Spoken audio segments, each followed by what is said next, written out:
पढ़ते हैं उनके दिमाग में सबसे ज़्यादा यह बात घुसाने का प्रयास किया जा रहा है कि आपके पैसे की बर्बादी हो रही है।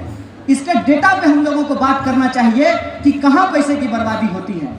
जब 3000 करोड़ रुपए में इस देश में मूर्ति बनती है तब पैसे की बर्बादी नहीं होती है, लेकिन किसी यूनिवर्सिटी को जब पढ़ाने के लिए पैसा दिया जाता है तब पैसे की बर्बादी होती है।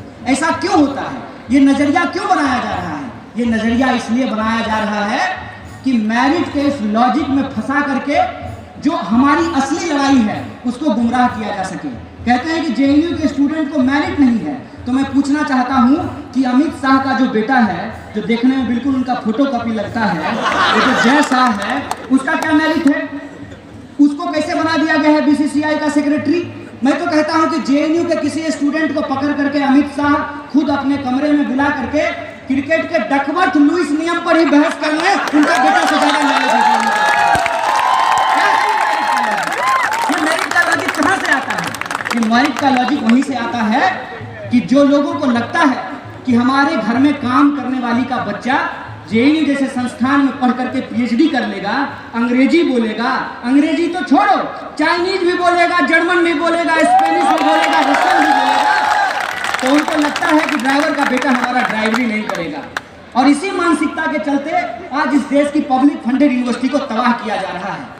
एक हंसाने वाला व्यक्ति है, रेडियो में काम करता है, बोला कि 10 रुपए से 300 रुपए बढ़ा दिया गया है।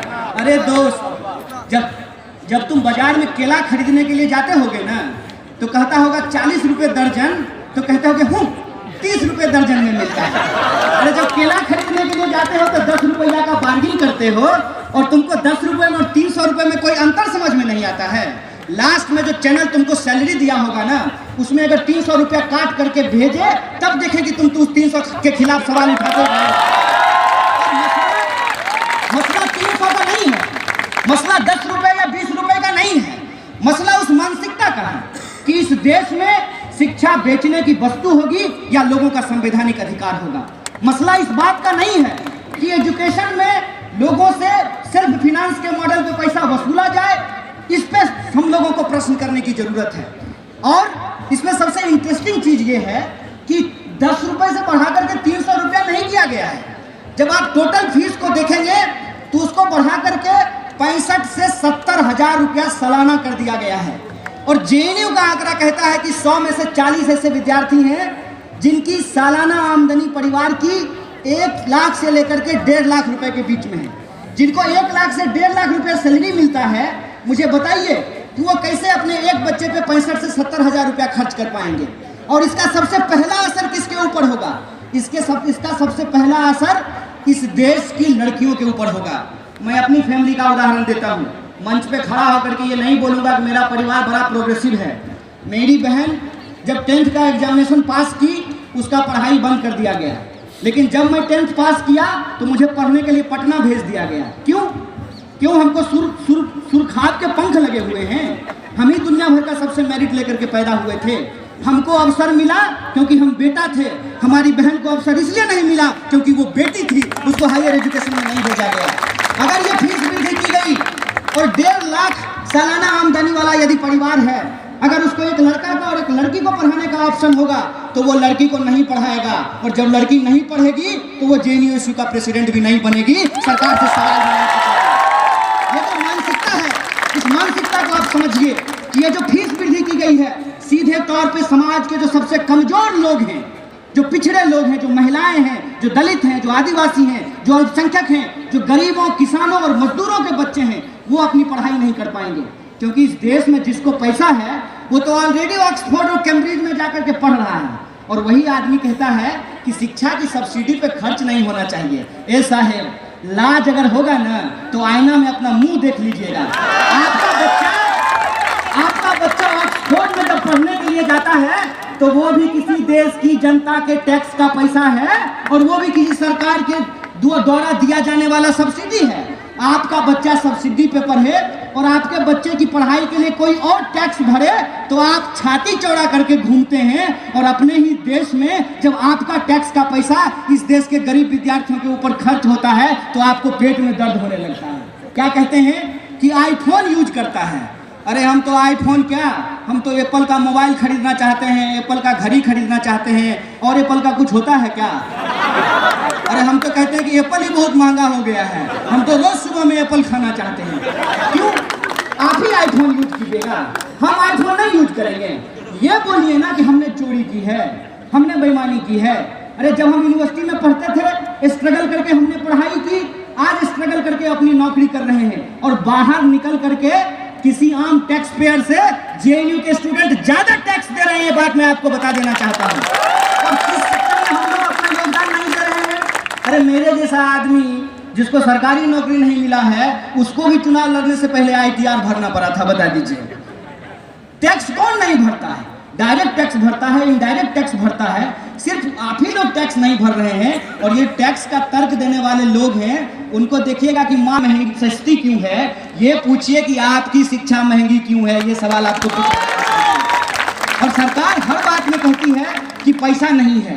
तो एक बात बताइए, मोटा भाई को विधायक खरीदने के लिए पैसा है, और देश के बच्चों को पढ़ाने के लिए पैसा नहीं है? करोड़ों करोड़ रुपया देकर के विधायक खरीद रहे हैं। कर्नाटक का एक विधायक बोला, हम तो 700 करोड़ ही मांगे थे, मोटा भाई हमको 1000 करोड़ दे। एक यूनिवर्सिटी को अगर आप 1000 करोड़ रुपया दे दें तो वो बेस्ट पढ़ाई करा सकते हैं। इस मानसिकता को समझिए, और इस मानसिकता को जब हम समझेंगे और इस लड़ाई को आगे बढ़ाएंगे, तो मैं अब जेएनयू में नहीं हूँ। मैं आपको बता देता हूँ, मैं बेगूसराय से सीधे आया हूँ। पूरा देश आज जेएनयू की तरफ उम्मीद भरी नजरों से देख रहा है। और जेएनयू ने जो सवाल उठाया है कि शिक्षा सबका पढ़ने का अधिकार है, ये अमीरों को मिलने वाला खैरात नहीं है। शिक्षा हमारा संवैधानिक अधिकार है, और शिक्षा हमको मिलनी चाहिए। एजुकेशन हमारा राइट है, ये हमारा प्रिविलेज नहीं है। और जिस तरीके से प्राइवेट संस्थानों में पहले से ही गरीबों को बाहर कर दिया गया है, उसी साजिश के तहत पब्लिक फंडेड यूनिवर्सिटी को भी तबाह किया जा रहा है। और एक बात और बता देते हैं, इन लोगों को जमीन से बड़ा प्रेम है। ये जब भी बसंत कुंज से गुजरते हैं ना, या बसंत स्क्वायर मॉल में बैठ करके लगा रहे होते हैं शाम को, तो सामने जेएनयू देख करके कहते हैं, do you know what is the market value of this land? सुनिए, ये जो आपका नजरिया है ना, इस नजरिए के खिलाफ है हम। ये देश जितना इस देश के अमीरों का है, उतना ही देश के गरीबों का है। ये देश जितना दिल्ली के कमिश्नर साहब का है, उतना ही दिल्ली के कांस्टेबल का ही है। इस देश को इस तरीके से अगर हम देखना शुरू करेंगे, तो हम इस देश में लोकतंत्र की बुनियाद को नहीं बचाएंगे। और जब जिस देश में शिक्षा नहीं बचेगी, वह देश भी आगे नहीं बढ़ पाएगा। और मैं आपको स्टेट यूनिवर्सिटी की हालत बता देता हूँ। जहाँ 20,000 स्टूडेंट हैं, वहाँ 10 शिक्षक हैं। जहाँ थोड़ी बहुत पढ़ाई हो रही है, उनको भी उस पढ़ाई से दिक्कत है। और कई बार क्या कहते हैं कि जेएनयू के टीचर ही जेएनयू के खिलाफ में लिखे हैं। तो हमको एक बात बताइए, बेवकूफ़ों का कोई गांव होता है? बेवकूफ़ का कोई गांव नहीं होता है, हर गांव में बेवकूफ़ पाए जाते हैं। जेएनयू में भी कुछ हैं जो मोदी मोदी का भजन गा रहे हैं, ठीक बात है, गाने दीजिए, लेकिन ये सवाल राइट लेफ्ट का सवाल नहीं है, ये राइट रॉन्ग का सवाल है। इस बात को हमको समझना चाहिए। ये जो लेफ्ट राइट का सवाल इसको बना रहे हैं, मैं समझता हूँ वो जानबूझ करके ये सवाल बना रहे हैं ताकि आम जनता से इस सवाल को काट दिया जाए, और आम लोग जो हैं उनका जेएनयू से जो एक संबंध हो सकता है, उस संबंध को कमजोर कर दिया जाए। लेकिन मैं आप जेएनयू के विद्यार्थियों को आभार व्यक्त करता हूं, और खास करके स्टूडेंट यूनियन को, टीचर्स एसोसिएशन को, और वो सारे संगठनों को जो इस आंदोलन में शामिल हुए हैं, कि आपने इस बिकी हुई मीडिया को तमाम इनकी कोशिशों के बावजूद, जो दिन भर हेडलाइन मैनेजमेंट करने में लगे हुए रहते हैं, आज महाराष्ट्र के हंगामे के बीच यह बात दब गई कि भाजपा आतंकियों को फंडिंग करने वाली कंपनी से फंड लेकर के आतंकवाद को खत्म करना चाहते हैं। इसको मास्टर स्ट्रोक बोलते हैं। इस महाराष्ट्र के पूरे प्रकरण में यह बात दब गई, लेकिन आपकी इस लड़ाई को दबाने की तमाम कोशिशों के बावजूद आपने सड़कों पर लड़ने के उस साहस को बरकरार रखा। आपके ऊपर लाठियां चलाई गई, आपके ऊपर वाटर कैनन छोड़ा गया, तमाम तरीके की बदतमीजियां आपके ऊपर की गई, लेकिन आपने अपने साहस से और अपनी एकता से इस देश की जनता को ये मैसेज पहुंचा दिया है कि हम सिर्फ अपने लिए नहीं, बल्कि इस देश में आने वाली पीढ़ी के लिए शिक्षा के अधिकार को लेकर के लड़ रहे हैं। और इसका ये नतीजा हुआ है कि अलग अलग यूनिवर्सिटी में अब यह मांग उठने लगी है। मैं आपसे आग्रह करता हूं कि इसी तरीके से आप एकताबद्ध रहिए। और उस नारे को दोहरा करके मैं अपनी बात को खत्म करूंगा। जुल्मी जब जब जुल्म करेगा, फीस वृद्धि के हथियारों से हम भी उसको ध्वस्त करेंगे, एकताबद्ध कतारों से, एकताबद्ध कतारों से। इन्हीं शब्दों के साथ मैं अपनी बात को खत्म करना चाहता हूँ। शुक्रिया।